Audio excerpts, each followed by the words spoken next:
Hi, I'm Sophia, a 28-year-old new mother, navigating the beautiful yet challenging world of motherhood. The first days at home with my newborn son were a whirlwind of bliss and exhaustion. Despite the immense joy he brought into our lives, the physical recovery from childbirth was tougher than I anticipated.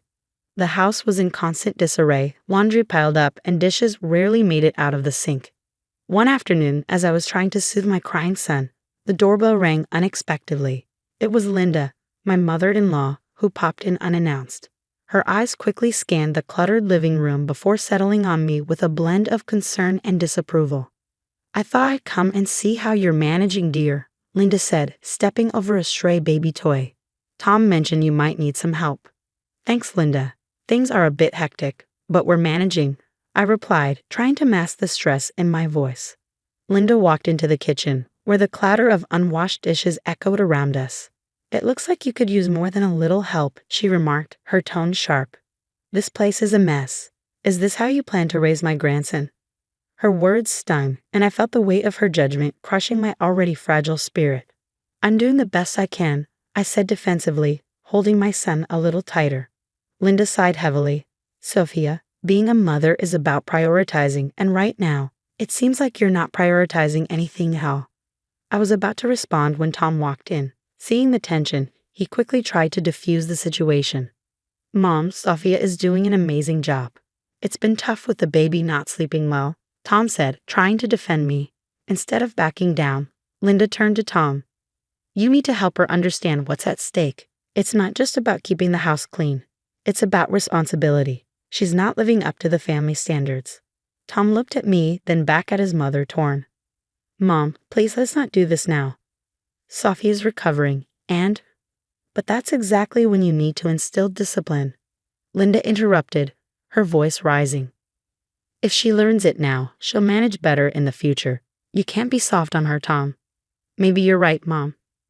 Maybe Sophia needs to learn the hard way," Tom said, the words feeling foreign as they left his mouth. "Exactly," Linda nodded, pushing Tom gently but firmly toward me. "Show her that this behavior won't be tolerated." I barely had time to react before Tom's hand struck my cheek. The sound echoed through the room, a stark and horrifying marker of the line that had been crossed. I held our son close, his cries mingling with the rapid beating of my heart. "Tom, what are you doing?" I managed to say through tears, the pain from the slap less than that of the betrayal. "This is for your own good, Sophia. You need to learn," Tom said, his voice hollow, his eyes not meeting mine. The room fell silent except for the soft whimpers of my son. Tom glanced at me apologetically, his face a mix of frustration and embarrassment. Linda stood firm, her expression unreadable but her stance uncompromising. What was supposed to be a supportive visit had turned into a full-blown critique of my parenting and my worth. As Linda prepared to leave, she whispered something to Tom at the door. I couldn't hear it all, but her insinuating tone and Tom's troubled look told me it wasn't words of support. That night, as I rocked my son to sleep, I couldn't shake off the feeling of dread that had settled over me. What was supposed to be a supportive family structure felt more like a tribunal, and I was on trial. As I tended to my son and my stinging cheek, the clarity of my next steps formed amidst the chaos. I needed a plan, a way out, not just for my safety but for the well-being of my little boy. The house that once felt like a home now felt like a trap set by the very people who were supposed to love and protect us. The night after Tom slapped me under the manipulative guidance of his mother, Linda, I couldn't bear to sleep next to him. With my baby in my arms, I retreated to the nursery, a room that had been a sanctuary of sorts these past few weeks. As I rocked my son back to sleep, the events of the day replayed in my mind, each replay sharpening the pain and betrayal. The next morning, while Tom was at work and Linda presumably in her own domain, I made the call. Jessica answered on the second ring. "Jess, it's me. I need that help you offered," I said, my voice a mix of fear and determination. "Say no more, Sophia. I'll come by today with my truck. We can store your things at my place until you figure out where you want to go," Jessica responded, her voice firm and reassuring. The plan was simple but risky. I would pack as much as I could during the day, focusing on essentials for my son and me. Jessica would help me move everything to her place in the evening. We decided it was best to leave before Tom came home from work. I knew if I faced him, he might sway me with apologies, or worse, the influence of Linda might prevail again. Throughout the day, as I packed every outfit, every baby toy felt heavy with memories and what-ifs. But the echo of Tom's slap and the look in Linda's eyes were all the reminders I needed that staying was not an option. By late afternoon, most of our things were boxed up and hidden in the garage. Jessica arrived just as the sun began to set, her presence a beacon of hope in what had been one of the darkest days of my life. "Ready?" she asked as she walked in, taking in the scene of our life reduced to boxes and bags. "As I'll ever be," I replied, holding my son a little tighter. We worked quickly, loading the truck with the stealth and speed of a well-oiled machine. The nursery, my sanctuary, was the last room I cleared. I took a moment there, a silent goodbye to the life I had hoped to build with Tom. Driving away from the house, I watched it disappear in the rearview mirror, a chapter closing with a heavy but hopeful heart. My baby slept quietly in his seat, unaware of the change but finally safe. This was the first night of our new life, one where fear and manipulation would no longer hold sway. Safe at Jessica's place, my resolve only grew stronger. The peace and support I found there contrasted sharply with the oppressive atmosphere of my own home. It was here, in this sanctuary, that I began to meticulously plan how to expose Tom and Linda for their true colors. The idea wasn't just to escape, but to ensure they couldn't twist the narrative to their advantage or ever do this to someone else. I started by reaching out to family and friends under the guise of catching up. During these conversations, I subtly recorded any mentions of Linda's behavior or Tom's unusual submission to her. Some were wary, but many were unaware of the depths of manipulation and control Linda wielded.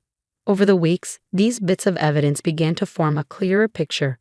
I compiled text messages, voicemails, and recorded calls.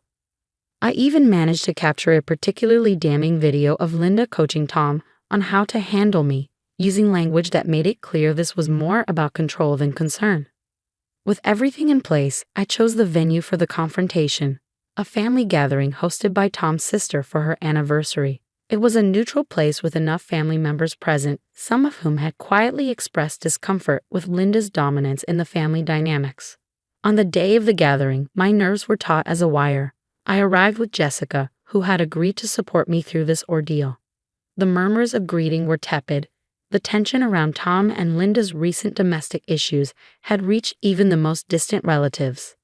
After the initial pleasantries, I stood up, my hands trembling but my voice steady. "I have something important to share with all of you today," I began, every eye in the room locking on me. "It's about Tom and his mother, Linda, and how their actions have not only impacted me and my son, but the entire family." Tom, looking shocked and a bit scared, tried to interrupt. "Sophia, let's not do this here." But I pressed on, pulling out my phone. "This is not just a domestic issue," I said as I connected my phone to the Bluetooth speaker. The room fell silent as the recordings played. Linda's harsh directives, Tom's hesitant agreements, their planning to correct my behavior. The reactions varied from shock to disgust. Tom's aunt, who had always been fond of me, looked particularly betrayed. "Is this true, Linda? Were you forcing Tom to do these things?" she demanded. Linda's face was a mask of fury and panic as she tried to deflect. "These are just out of context." But Tom's cousin, a quiet observer until now, stood up. "No, they aren't. We've seen hints of this for years. We just never wanted to believe it." The confrontation turned the tide. Relatives began sharing their own observations and experiences, slowly painting the portrait of a woman who had manipulated her family under the guise of matriarchal concern. Tom sat there, pale and silent, finally seeing the web his mother had woven around him. As the family meeting turned into a heated debate about Linda's influence, I felt a weight lift off my shoulders. The truth was out, not just for me to see, but for everyone. After the storm of the family confrontation, the aftermath was a quiet, somber realization for everyone involved. Tom's family, long under Linda's sway, now saw her manipulations for what they truly were. The collective shock was palpable, the discomfort undeniable, as they all came to terms with how deeply Linda's influence had burrowed into their lives. For me, the decision to leave Tom was as painful as it was necessary. As the family gathering dispersed, the finality of my choice settled in. I gathered my son, who remained blissfully unaware of the turmoil around him, and with one last look at the family home, I stepped into the unknown. Tom watched us leave, a mixture of sorrow and resignation in his eyes. His voice, once so familiar, now seemed like a distant echo as he whispered a feeble goodbye. Linda, on the other hand, faced a harsher reality. The family she had controlled so tightly now turned their backs on her, each member grappling with their own betrayal and misplaced trusts. The blame for breaking the family apart was placed firmly at her feet. Her attempts to regain control fell on deaf ears. The evidence and collective testimonies at the gathering had been too damning.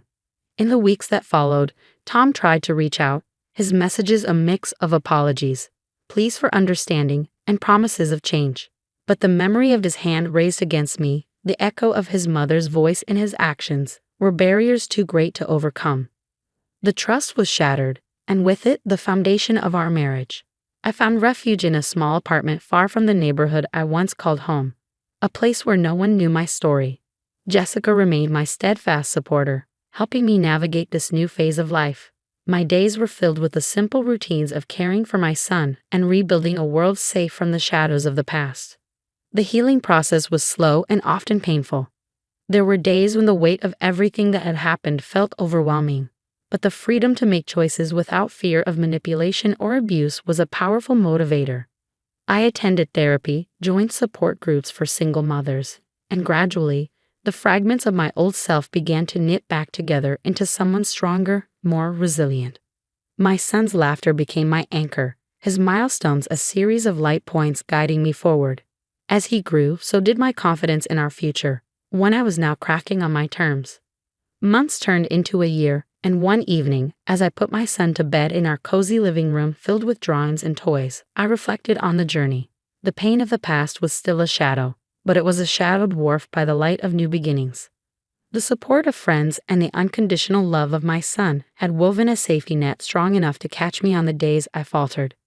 Sitting down with a cup of tea, I finally felt ready to share my story. I started a blog, a space to speak about my experiences, to connect with others who might be facing their own battles against manipulation and abuse. Each post was a step further away from the victim I had been and a step closer to the advocate I was becoming. As our story of resilience and courage concludes, I want to pose a thought-provoking question to all of you. Do you believe it's possible to fully break free from manipulative family dynamics, or do the shadows of such relationships linger in our lives forever? Share your thoughts and experiences in the comments.